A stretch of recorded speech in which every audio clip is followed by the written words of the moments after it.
محمد وعلى آل محمد كما باركت على إبراهيم وعلى آل إبراهيم إنك حميد مجيد۔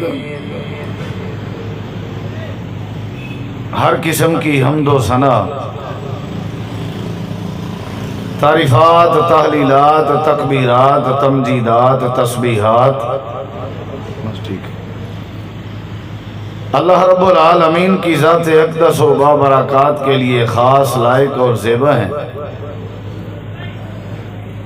ریت کے ذرات سے زیادہ، پانی کے قطرات سے زیادہ درود و سلام ہوں امام الانبیاء، اجمل الانبیاء، احسن الانبیاء، اکرم الانبیاء، شفیع المذنبین، رحمت للعالمین، حضرت محمد الرسول اللہ صلی اللہ تعالی علیہ وآلہ وسلم تسلیما کثیرا کی پاکیزہ ہستی پہ مختصر حمد و صلات کے بعد ذی وقار علماء کرام و معزز سامعین کرام، بزرگوں، دوستوں، بھائیوں، ساتھیوں، ہدایت اللہ تبارک و تعالی کی طرف سے ایک عظیم نعمت ہے۔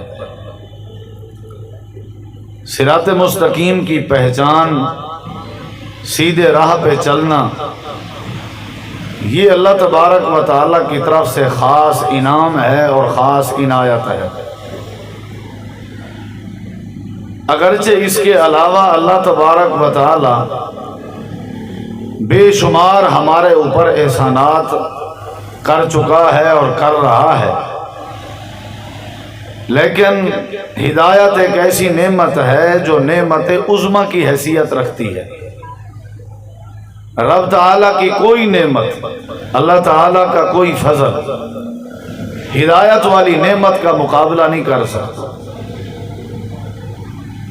جنت کا داخلہ اس وقت تک نصیب نہیں ہوتا جب تک کہ بندے کے پاس ہدایت نہ ہو۔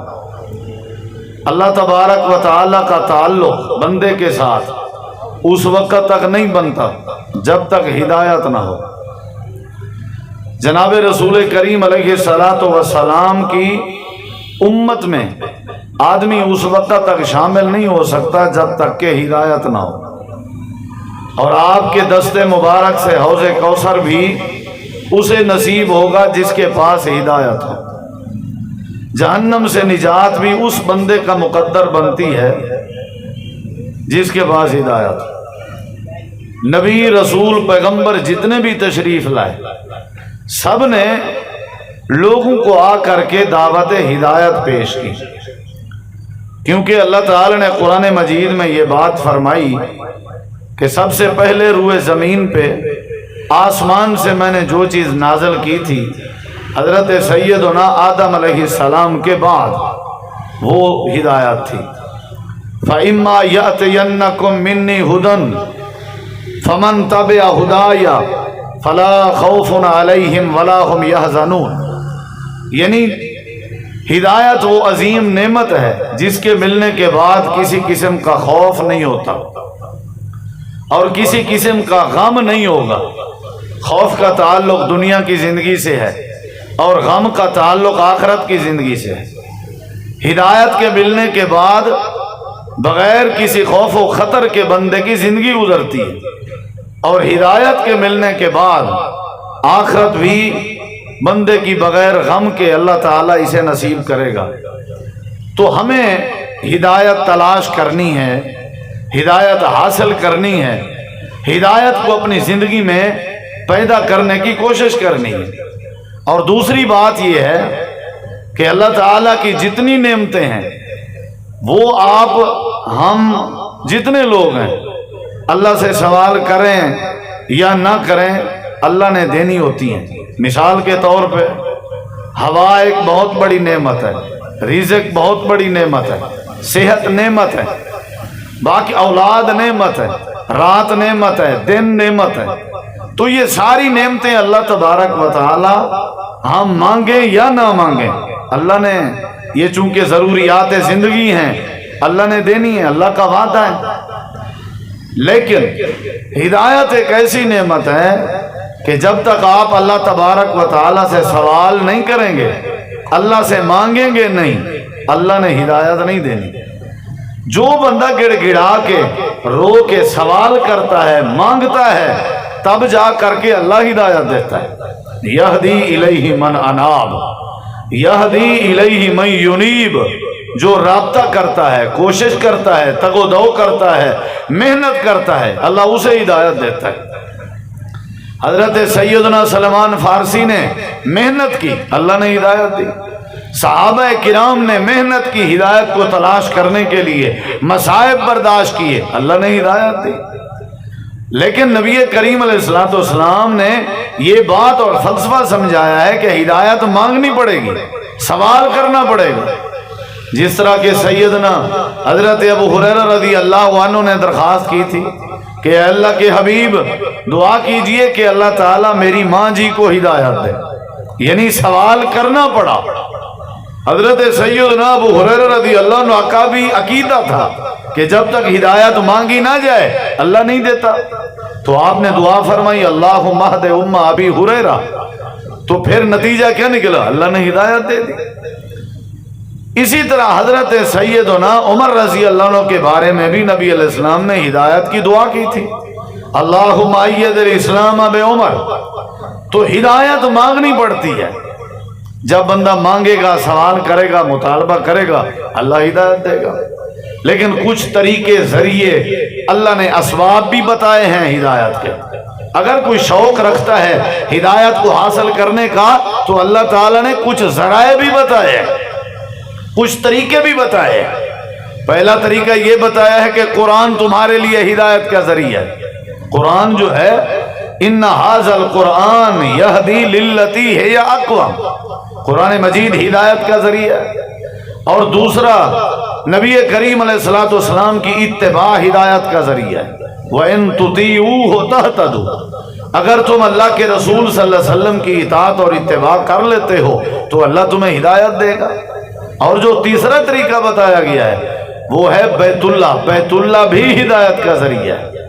قرآن مجید میں اللہ تعالی نے یہ بات سمجھائی ہے کہ پہلا وہ گھر جو اللہ تبارک و تعالیٰ کا بنایا گیا تھا للذی ببکہ تھا مبارکا وہدی للعالمین، اسے اللہ نے برکت کا ذریعہ بنایا ہے اور اسے اللہ تعالی نے ہدایت کا ذریعہ بنایا ہے۔ نمبر ایک قرآن مجید ہدایت کا ذریعہ ہے۔ نمبر دو جناب رسول کریم علیہ السلام کی تابعداری اور اطاعت جو ہے وہ ہدایت کا ذریعہ ہے۔ اور نمبر تین بیت اللہ جو ہے وہ ہدایت کا ذریعہ ہے۔ اور جو چوتھی چیز ہے جس پہ میں لب کشائی کرنے کا ارادہ رکھتا ہوں، آپ نے اس پہ غور کرنا ہے۔ چوتھی چیز جو ہے جو ہدایت کا ذریعہ ہے وہ کیا ہے؟ اللہ تعالی نے قرآن مجید میں فرمایا فَإِنْ آمَنُوا بِمِثْلِ مَا آمَنْتُمْ بِهِ فَقَدْ اهْتَدَوْا، کہ اگر تم اپنا ایمان، اپنا کردار ایسا بنا لو جیسا کہ صحابہ کرام کا تھا تو اس کے بدلے میں اللہ تمہیں ہدایت نصیب کر دے۔ یعنی صحابہ کے کردار کی طرح کردار بنانا پڑے گا، صحابہ کرام کے ایمان کی طرح ایمان بنانا پڑے گا، تب جا کر کے اللہ تعالیٰ ہدایت نصیب کرے گا۔ قرآن بھی ہدایت کا ذریعہ ہے، اس پہ بے شمار دلائل دیے جا سکتے ہیں۔ جناب رسول کریم علیہ السلام کی پیروی بھی ہدایت کا ذریعہ ہے۔ اسی طرح بیت اللہ شریف بھی ہدایت کا ذریعہ ہے۔ اور چوتھی بات جو جس کو میں نے موضوع سخن بنایا ہوا ہے وہ ہے صحابہ کرام کی زندگی، صحابہ کرام کا طریقہ، صحابہ کرام کا مزاج، صحابہ کرام کا عقیدہ، وہ جو ہے وہ بھی ہمارے لیے ہدایت کا ذریعہ ہے۔ اب اس حوالے سے دو باتیں سمجھنے کی ہیں۔ سب سے پہلی بات یہ ہے کہ صحابی ہوتا کون ہے؟ پہلے یہ سمجھنا ہے جن لوگوں کا کردار ہمارے لیے ہدایت کا ذریعہ ہے وہ لوگ ہیں کون، ان کا تعارف کیا ہے، ان کی تعریف کیا ہے، ان کی پہچان کیا ہے۔ پہلے تو یہ سمجھ لینا چاہیے ہمیں ایز اے مسلمان، بعد میں جو ہم آنے والے ہیں اگر ہمیں ہدایت کی ضرورت ہے تو اللہ نے جو کہا کہ صحابہ کرام کا طریقہ تمہارے لیے ہدایت کا ذریعہ ہے، تو کم از کم پہلے ہم یہ تو سوچیں، ہمیں یہ دیکھنا چاہیے کہ صحابی ہوتا کون ہے۔ جب یہ پتہ چل جائے گا، پھر دوسرا جو میری گفتگو کا حصہ ہے وہ یہ ہے کہ صحابی کا کردار اور ایمان کیا ہے جو ہمارے لیے ہدایت کا ذریعہ ہے۔ یہ دو چیزیں جسے سمجھ آ جائیں گی تو اللہ تعالیٰ اسے ضرور ہدایت نصیب کر دے گا، صراط مستقیم کی پہچان نصیب کر دے گا۔ تو یہ صحابہ کرام کی زندگی ہمارے لیے، بعد میں آنے والوں کے لیے ہدایت کا ذریعہ ہے۔ ان کا ایمان، ان کا کردار، ان کا حج، ان کا روزہ، ان کی نماز، ان کی عقیدت، ان کا عقیدہ، یہ سب ہمارے لیے ہدایت کا ذریعہ ہے۔ تو صحابی کہا کسے جاتا ہے؟ جو ہمارے لیے ہدایت کا ذریعہ ہیں، تمام لوگوں کے لیے ہدایت کے لیے نمونہ ہیں، وہ ہیں کون؟ صحابی کہتے کسے ہیں؟ نبی کریم علیہ السلام کا فرمان ذی شان ہے۔ آپ صلی اللہ علیہ وسلم نے فرمایا، جس بندے نے، جس طرح پہلے تھا نا اسے رہنے دے، ہاں ایسے تھوڑا اس کا والیوم کھول دیں، ڈبلنگ نہ چھیڑیں اس کی، ذرا والیوم کھول دیں اس کا۔ یہ تو مطلب یہ اتنا دور لوگوں کو بٹھا دیا گیا ہے، یہ ہمارے ہاں پنجاب میں نہیں ہوتا ہے۔ جب تک ہم کسی کو دیکھیں نا سامنے، جہاں یہ سٹینڈ والے بیٹھے ہیں یہاں آپ کو بیٹھنا چاہیے تھا۔ خیر کوئی بات نہیں، اللہ آپ کو جزائے خیر۔ اس کا والیوم ذرا کو، جتنی تعداد میں ڈبے لگے ہوئے ہیں نا ساؤنڈ کے، اس حساب سے اگر آواز نہ نکلی تو یہ ساؤنڈ کی بھی بےزتی ہے۔ کیا خیال ہے بھائی؟ تھوڑی سی ایکو اس کی دے دیں، ڈبلنگ نہ چھیڑے۔ اللہ تعالیٰ نے فرمایا قرآن کریم تمہارے لیے ہدایت کا ذریعہ۔ اب یہ کیمرے والے ساتھی بھی بیٹھ جائیں، مہربانی ہوگی، کوئی ساتھی کھڑا نہ ہو، اور آپ نے بھی میری طرف توجہ کرنی۔ اسٹیج پہ ہمارے دین، قائدین، علماء موجود ہیں، تو آپ ان کی زیارت کرتے ہیں لیکن بات میری سنیں۔ ہدایت بہت بڑی نعمت ہے، اللہ تعالیٰ جسے چاہے نصیب کرتا ہے، لیکن جو بندہ ہدایت کے لیے کوشش کرتا ہے، مانگتا ہے، اللہ اسے ہدایت دیتا ہے۔ تو ہدایت کا پہلا ذریعہ قرآن مجید ہے۔ جو بندہ قرآن مجید کو پڑھتا ہے، سمجھتا ہے، اس پہ غور کرتا ہے، قرآن مجید کی آیات پہ غور کرتا ہے، اللہ اسے ہدایت ضرور عطا کرتا ہے۔ نمبر 2، جو بندہ نبی کریم علیہ السلام کی پیروی کر لیتا ہے، اتباع اور اطاعت کر لیتا ہے، اللہ اسے بھی ہدایت نصیب کر دیتا ہے۔ تیسرے نمبر پہ فرمایا بیت اللہ تمہارے لیے ہدایت کا ذریعہ ہے۔ بیت اللہ کی اذانیں، بیت اللہ کی تکبیریں، بیت اللہ کی نمازیں، بیت اللہ والا سارا معاملہ اور ماحول سارے لوگوں کے لیے ہدایت کا ذریعہ ہے۔ اور چوتھے نمبر پہ جو بات بتائی گئی، فرمایا صحابہ کرام کا کردار، نبی کریم کے یاران کا کردار، اللہ کے نبی کے اصحاب کا کردار، یہ بھی تمہارے لیے ہدایت کا ذریعہ ہے۔ یا اللہ یہ صحابی کون ہوتا ہے؟ صحابی کسے کہتے ہیں؟ صحابی کی تعریف کیا ہے؟ صحابہ کہتے کسے ہیں؟ نبی کریم علیہ السلام نے فرمایا جو بندہ مجھے ایمان کی حالت میں دیکھ لے، جو بندہ ایمان کی حالت میں میرا دیدار کر لے، جو بندہ ایمان کی حالت میں میری زیارت کر لے، اللہ تبارک و تعالیٰ اس پہ جہنم کی آگ حرام کر دیتا ہے، اور اللہ اس پہ اپنی جنت واجب کر دیتا ہے۔ جس پہ جنت واجب ہو چکی ہے، جس پہ جہنم حرام ہو چکی ہے، جس نے ایمان کی حالت میں اللہ کے پیغمبر کے چہرے انور کی زیارت کی، اسے صحابی کہا جاتا ہے۔ سمجھ آ رہی ہے نہیں؟ مجھے پتا ہے آپ نے بولنا تو ہے نہیں، اگر آپ زور لگا کے بولیں بھی صحیح، مجھ تک تو آپ کی آواز نہیں آنی۔ ہاں بس ٹھیک ہے، اسی طرح زور لگائیں سارے۔ کیا خیال ہے؟ یہاں اگرچہ آپ کراچی میں بولنے کا رواج نہیں ہے، لیکن میری تقریر میں آپ کو بولنا پڑے گا، ٹھیک ہے نا جی؟ ناراض ہوں گے تو کوئی بات نہیں، پھر نہ بلائیے گا، لیکن یہ ہے کہ بولنا پڑے گا آپ کو۔ ایسے بندہ بیٹھا ہو جیسے بندہ تعزیت کے لیے جا کر کے بیٹھا ہوتا ہے، تو یہ بیٹھنا مجھے پسند نہیں ہے۔ آپ نے دیکھنا میری طرف ہے، آپ کے چہروں سے پتہ چلے گا کہ آپ کو بات سمجھ آ رہی ہے یا نہیں۔ اس کا والیوم مزید کھول دیں، اللہ آپ کو حج پہ لے جائے، کہیں آمین جی۔ باقی سب ٹھیک ہے، اس کا والیوم جتنا ہو سکتا ہے کھول دیں جب تک وسل نہ دے۔ تو صحابی اسے کہا جاتا ہے جو ایمان کی حالت میں، اب میں نے آپ کو کھڑا کر کے ہو سکتا ہے کوئی سوال بھی کر دوں، ہو سکتا ہے کسی کو کہہ دوں بھائی جان آپ تکلیف کریں، بتائیں میں نے کیا بولا ہے۔ نبی کریم علیہ السلام کی جو ایمان کی حالت میں زیارت کرے اسے کیا کہا جاتا ہے؟ صحابی اسے کیا کہا جاتا ہے؟ صحابی اسے، صحابہ کا تعارف ہوگا تو آگے کردار سمجھ آئے گا۔ صحابی کسے کہا جاتا ہے؟ صحابی وہ ہے جس پہ جہنم کی آگ حرام ہو جائے، صحابی وہ ہے جس پہ اللہ کی جنت واجب ہو جائے، صحابی وہ ہے جو ایمان کی حالت میں اللہ کے نبی کے چہرے کا دیدار کر لے۔ چوتھی بات، صحابی کسے کہا جاتا ہے؟ صحابی وہ ہے جس کا صحابیت کے لیے انتخاب اللہ رب العالمین آپ کر دے۔ یہ صحابیت کسبی عمل نہیں ہے، یہ صحابیت وہابی عمل ہے۔ اللہ کی مرضی اللہ جسے صحابی بنا دے، اللہ کی مرضی اللہ جسے صحابیت سے مشرف کر دے۔ صحابی اسے کہتے ہیں جس کا انتخاب اللہ نے کیا ہو، اللہ جس کا انتخاب کرے اللہ اسے صحابی بنا دیتا ہے، یہ اللہ کی مرضی ہے۔ آئیے ذرا اگلی بات سنیے، صحابی کسے کہا جاتا ہے؟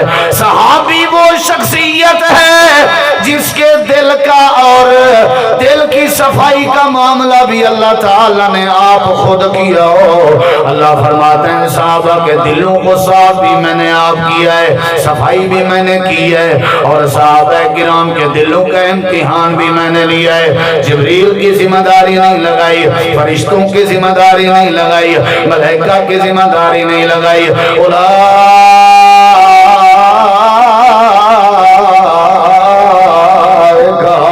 اولئک الذین امتحن اللہ قلوبہم للتقوی۔ اللہ فرماتے ہیں صحابی وہ ہوتا ہے جس کے دل کا امتحان اللہ آپ لے، جس کا ممتحن اللہ آپ بن جائے اسے صحابی کہا جاتا ہے۔ اللہ فرماتے ہیں صحابی کسے کہا جاتا ہے؟ جس کا امتحان لینے کے بعد اس کے دل پہ ایمان کو لکھ بھی اللہ آپ لے۔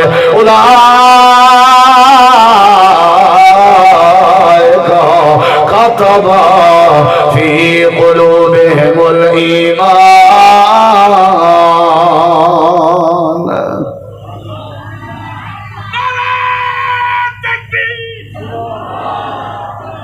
جو زور لگانا ادھر ہی لگا لو، بعد میں کوئی خطیب صاحب آپ کو تنگ نہیں کرے گا انشاءاللہ۔ آپ نے پھر سارے پروگرام میں چاہے نیند بھی کر لینا، آپ کو اختیار ہے۔ آپ نے ادھر والے علماء کی کسر بھی ابھی نکال دی ہے انشاءاللہ۔ میں شارٹ کر رہا ہوں۔ صحابی اسے کہا جاتا ہے جو نبی پاک کے چہرے کی زیارت کرے، صحابی اسے کہا جاتا ہے جس پہ جہنم کی آگ حرام، صحابی اسے کہا جاتا ہے جس پہ جنت واجب ہو جائے، صحابی اسے کہا جاتا ہے جس کا انتخاب اللہ آپ کرے، صحابی اسے کہا جاتا ہے جس کے دل کا امتحان اللہ آپ لے، صحابی اسے کہا جاتا ہے جس کے دل میں ایمان اللہ آپ لکھ دے۔ بتاؤ صحابہ کے دلوں پہ ایمان کس نے لکھا ہے؟ بتائیے، اللہ نے لکھا ہے؟ کس نے لکھا ہے؟ میرا لکھا ہوا ہوتا، آپ کی طرف سے لکھا ہوا ہوتا، ہر کسی کا لکھا ہوا مٹایا جا سکتا ہے، اللہ کا لکھا ہوا کوئی دنیا کا لال نہیں مٹا سکتا، دنیا کی کوئی طاقت نہیں مٹا سکتی، دنیا کائنات کی کوئی طاقت نہیں مٹا سکتی، جتنا مرضی تبصرے کیے جائیں صحابہ کے دلوں سے ایمان نہیں مٹایا جا سکتا۔ اللہ فرماتا ہے کتب فی قلوبہم الایمان۔ اللہ پاک نے آپ اپنے ہاتھوں سے صحابہ کے دلوں پہ ایمان تحریر کر دیا ہے۔ صحابہ کسے کہا جاتا ہے؟ اگلی بات جو میں کرنے لگا ہوں اپنے ذہن نشین کر لیں، صحابی کسے کہا جاتا ہے؟ ادھر دیکھیں ذرا، یہ میرے سامنے گلدستہ پڑا ہوا ہے، ٹیبل پہ ہم نے گلدستہ رکھا، گلدستے کی وجہ سے ٹیبل خوبصورت ہو گئی، ایسے ہے نا؟ راحل پہ قرآن پاک رکھا جاتا ہے، قرآن پاک کی وجہ سے راحل خوبصورت ہو جاتا ہے۔ جب گلدان میں کوئی پھول رکھا جاتا ہے تو گلدان خوبصورت ہو جاتا ہے۔ کسی کرسی پہ کوئی شخصیت بیٹھ جائے، کرسی خوبصورت ہو جاتی ہے۔ پنڈال میں آپ تشریف لائے ہیں، آپ کے آنے سے پنڈال خوبصورت ہو جاتا ہے۔ لیکن جب صحابہ کے ایمان کی باری آئی، اللہ نے یوں نہیں کہا کہ صحابہ کے دل میں اللہ نے جب ایمان لکھا ہے تو ایمان کی وجہ سے صحابہ کے دل خوبصورت ہو گئے، یوں نہیں کہا گیا۔ حالانکہ اصول یہی چلتا آ رہا تھا، ایمان کے آنے سے صحابہ کے دل خوبصورت ہو جاتے، لیکن اللہ نے یہاں اور بات کی ہے۔ اللہ کریم فرماتے ہیں وَلَٰكِنَّ اللَّهَ حَبَّبَ إِلَيْكُمُ الْإِيمَانَ وَزَيَّنَهُ فِي قُلُوبِكُمْ وَكَرَّهَ إِلَيْكُمُ الْكُفْرَ وَالْفُسُوقَ وَالْعِصْيَانَ أُولَٰئِكَ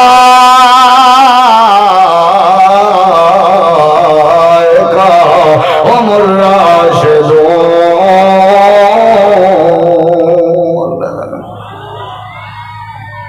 ادھر کیا بات ہوئی؟ ادھر دیکھیں بھائی، یہاں کیا ہوئی؟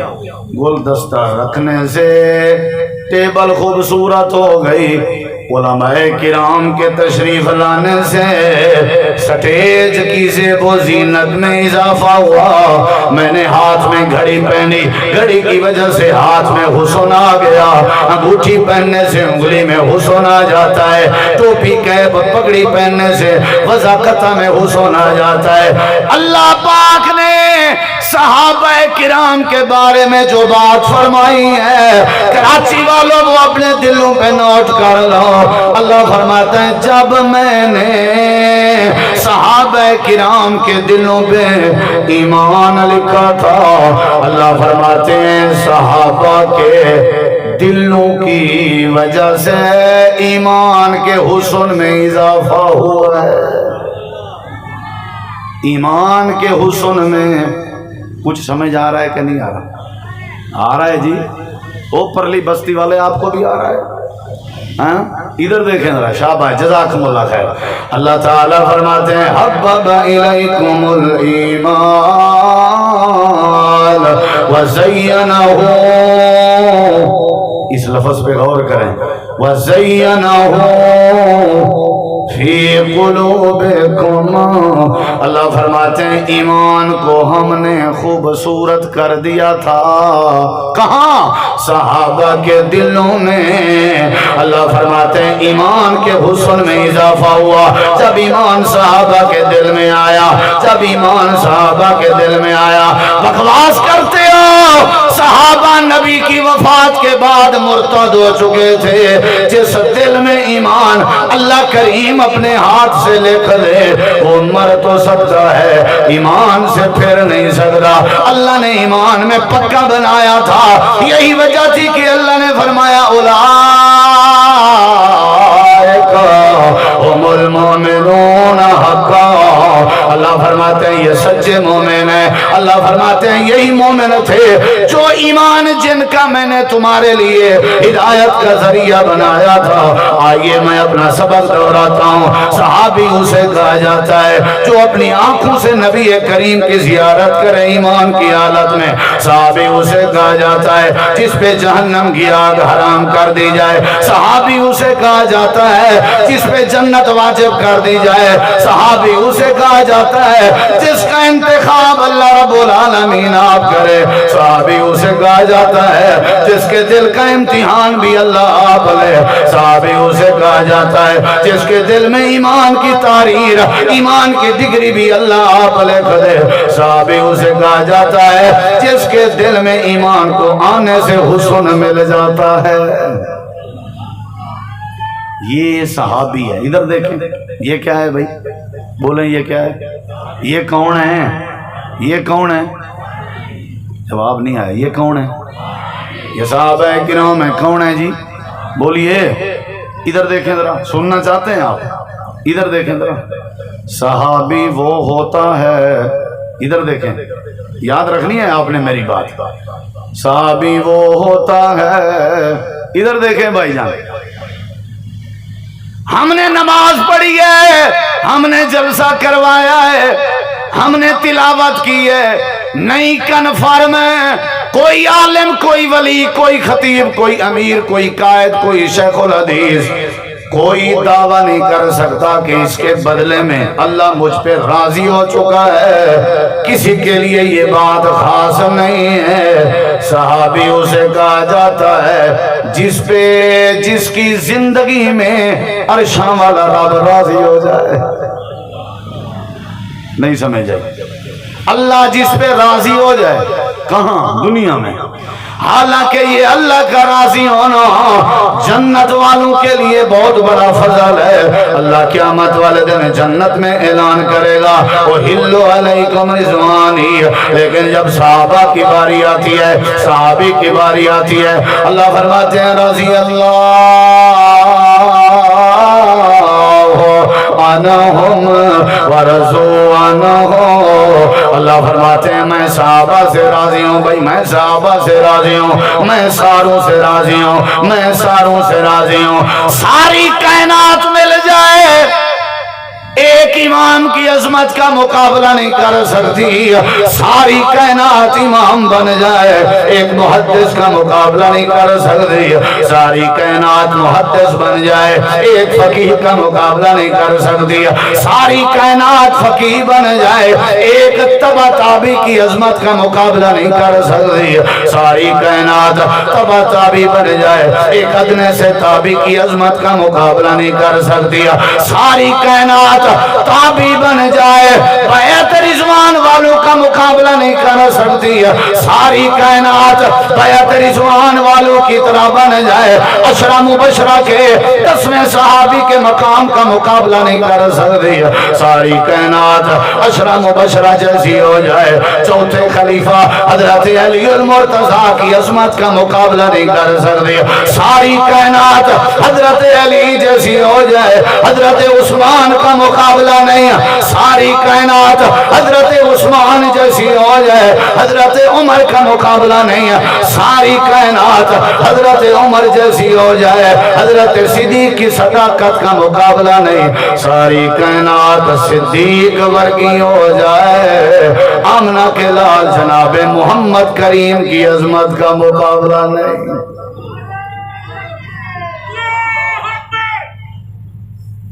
ایویں قسطیں چنارے ماری رہو ہیں. تسا میری جاتے ہو وہ آتے 14 گھنٹے دا سفر کر رہا وہ ول توڑے کے پوچھاں کتی بھی ہاں سو تھی نے. سبحان اللہ. ہاں جی، صحابی اسے کہا جاتا ہے تھوڑا سا والیوم اور کھول جائے نا اللہ کرے تو اس بھائی کو اللہ عمرہ کرا دے. دعا کریں آمین، دعا کریں جی. اور کھل جائے، کھلتی نہیں ہے آواز. میرا دل کرتا ہے میں ادھر آ جاؤں 2 منٹ کے لیے تو بھائی کو ادھر بٹھا دو، پھر میں سیٹ کر لوں گا. بہرحال پھر بھی ٹھیک ہے. یہ کراچی کے پورے ٹور میں پہلی مرتبہ حلالی سپیکر ملا ہے. دعا کریں اللہ صاحب کو برکت دے. اہل حدیث کی مسجد اور سپیکر اچھا ہو یہ قیامت کی نشانی ہے. ہاں یہ تو ہو ہی نہیں سکتا ہیں. ہاں اگر کہیں اچھا لگا بھی ہوگا تو 2-4 بابے ہوں گے انشاءاللہ وہ اسرائیل کا کردار ادا کریں گے اور آواز نہیں کھولنے دیں گے. بھئی مولوی صاحب کو ایسے ہی یہاں پیٹنے دو، یہ بے ہوش ہو جائے 112 بلانی پڑے، پھر مزہ آئے گا کہ اس نے ماشاءاللہ تبلیغ کی ہے. چلو جی اللہ سب کو جزائے خیر دے. ہاں جی اونچی آمین کہہ دیں، سب کہہ دیں. جنہوں نے ماشاءاللہ پروگرام بزم سجائی ہے اللہ سب کی قبول فرمائے، جنہوں نے محنت کی اللہ قبول فرمائے.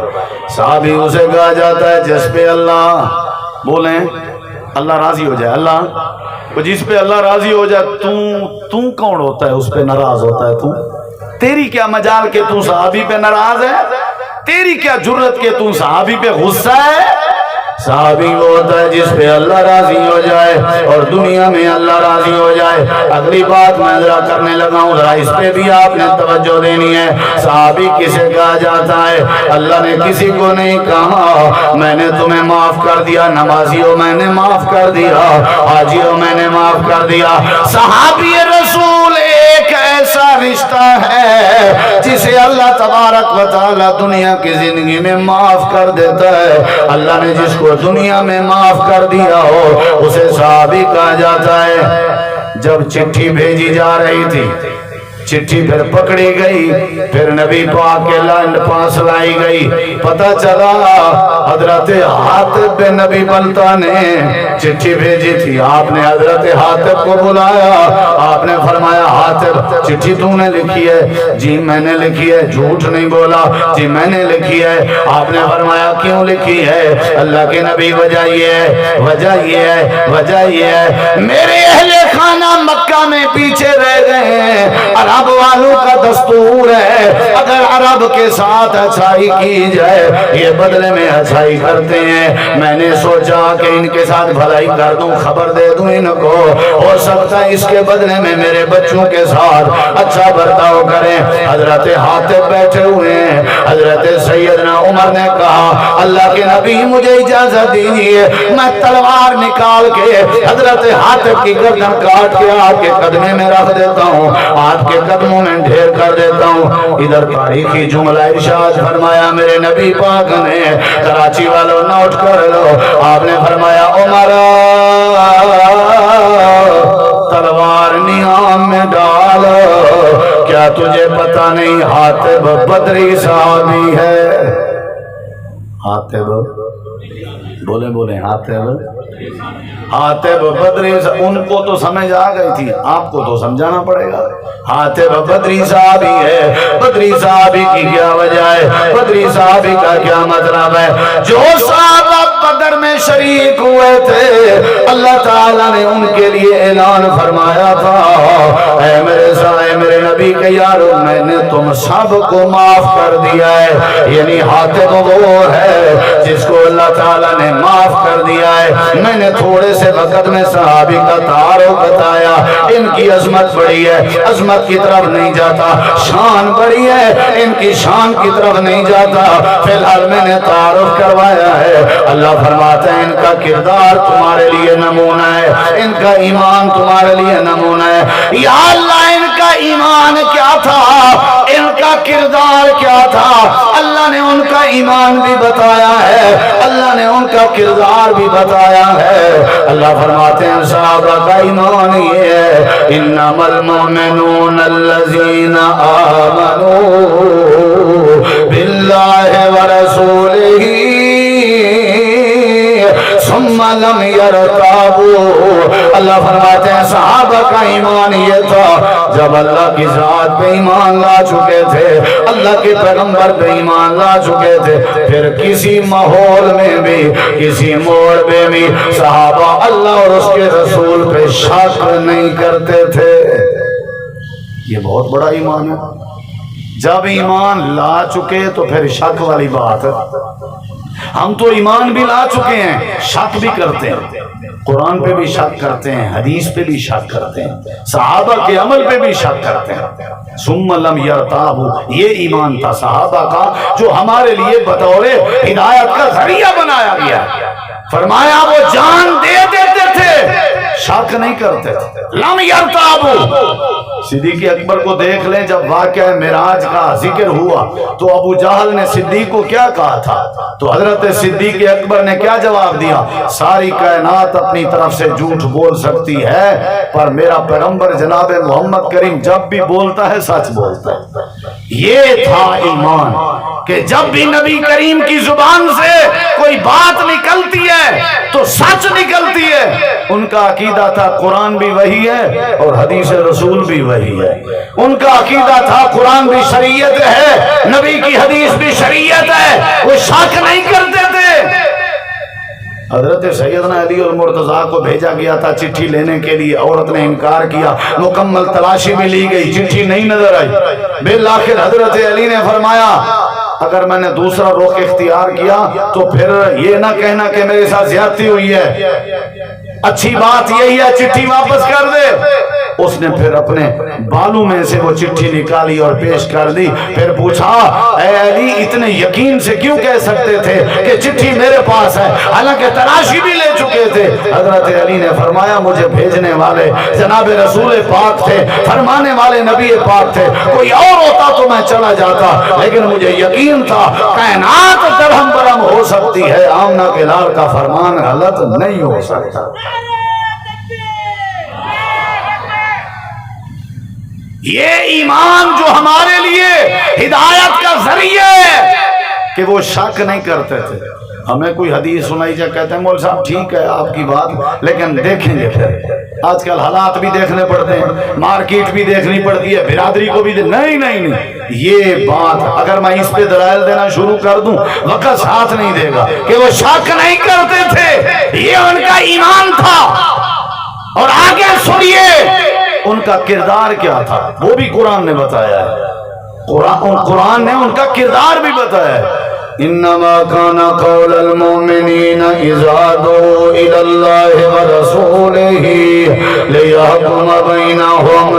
کردار کیا تھا؟ ان يقولوا سمعنا واطعنا, ان يقولوا سمعنا واطعنا, یہ کردار تھا. ان يقولوا سمعنا واطعنا. اللہ فرماتے ہیں نبی کے یاروں کا کردار یہ تھا جب بھی انہیں اللہ کی طرف بلایا جاتا, اللہ کے رسول کی طرف بلایا جاتا, ان کا مزاج تھا, ان کی نیچر تھی, ان کا کردار تھا, فوراً اللہ اور اس کے رسول کی بات سن لیتے اور فوراً عمل کر دیتے. ان یقولوا سمعنا واطعنا. اللہ فرماتے ہیں کبھی بھی دیر نہیں لگاتے تھے, جب بھی بات قرآن و حدیث کی آتی صحابہ کا کردار یہ تھا وہ فوراً عمل پیرا ہو جاتے تھے. برادری, رکاوٹ, رسم رواج ایسی بات نہیں تھی. جناب صدیقہ کائنات پہ جب الزام کی بات چلی, صدیق اکبر رضی اللہ انہوں نے فرمایا تھا قسم اٹھا کے کہتا ہوں مستہ کے ساتھ تعامل نہیں کروں گا, یہ بھی شامل ہے. جب قسم اٹھا لی گئی تو اللہ نے سورۃ النور کی آیت کریمہ نازل کی. فرمایا میرے محبوب جناب صدیق کو بلائیے اور ان سے یہ کہیے کہ آپ نہیں پسند کرتے کہ آپ سے کوئی غلطی ہو اور اللہ آپ کو معاف کر دے؟ الا تحبون ان یغفر اللہ لکم. جی قالوا بلا, کیوں نہیں پسند کرتا؟ تو اللہ نے فرمایا میرے پیغمبر صدیق کو کہہ دیں, صدیق کو کہہ دیں وہ اپنی قسم کو توڑ دیں, قسم کا کفارہ دیں اور مستہ کا تعامل جاری رکھیں. یہ وہ صدیق تھے, یہ صحابی کی خاصیت تھی. اگرچہ قسم اٹھا چکے تھے اور پوری برادری میں قسم اٹھا چکے تھے, کہہ سکتے تھے میرا بھی بھرم ہے, میرا بھی معاملہ ہے, میرا بھی مسئلہ ہے. نہیں, ان یقولوا سمعنا واطعنا. جب اللہ کے رسول کی بات آئی تو فوراً سر خم تسلیم کر دیا. یہ صحابہ تھے جن کا کردار ہمارے لیے ہدایت کا ذریعہ ہے. ہمیں ہدایت تب ملے گی جب ہم صحابہ کرام کا پلہ پکڑیں گے, ان کے کردار جیسا کردار بنائیں گے, ان کے ایمان جیسا ایمان بنائیں گے, ان کے مزاج جیسا مزاج بنائیں گے. صحابہ میرے نبی کی شریعت کے پاسبان اور محافظ ہیں. صحابہ نے ہمارے نبی کے دین کو, ہمارے نبی کی توحید کو, ہمارے نبی کی سیرت کو, ہمارے نبی کے حج اور رکوع اور قیام کو, ہمارے نبی کے نمازوں کو ہمارے تک پہنچانے میں ذرہ برابر بھی خیانت نہیں کی. اللہ ان کا محافظ رہا ہے. اللہ نے دین کی حفاظت کے لیے ان کو چنا تھا. انتخاب بھی خود کیا, ایمان بھی خود لکھا, عزت بھی عطا فرمائی, برکت بھی دی اور ان کی زندگی میں اللہ نے ان کو امن بھی دیا اور ہمیں بھی اللہ نے اعلان کر دیا او بعد میں آنے والوں, او بعد میں آنے والوں, بجائے صحابہ پہ سب و شتم اور تبرہ کرنے کے تمہیں چاہیے اپنے اندر اعتدال پیدا کرو. صحابہ کرام کے کردار اور ایمان جیسا اپنا کردار اور ایمان بناؤ. میں اللہ ہدایت بھی نصیب کر دوں گا, دنیا آخرت بھی خوبصورت اور سونی بنا دوں گا. اللہ سے دعا ہے اللہ ہمیں عمل کی توفیق بخشے, صحابہ کے نقش قدم پہ چلنے کی اللہ توفیق عطا فرمائے. علماء کرام امائے دین عمرہ تشریف فرما ہے, ان کی زیارت کا موقع ملا, آپ لوگوں کے دیدار کا موقع ملا. اللہ نے ملاقات کروائی، یا اللہ اس ملاقات کو اپنی رضا کے لیے قبول فرما، اور اس پروگرام کو سننے کو سنانے کو یا اللہ قبول فرما کے ذریعہ نجات بنا۔ وآخر دعوانا ان الحمدللہ رب العالمین۔ جزاکم اللہ۔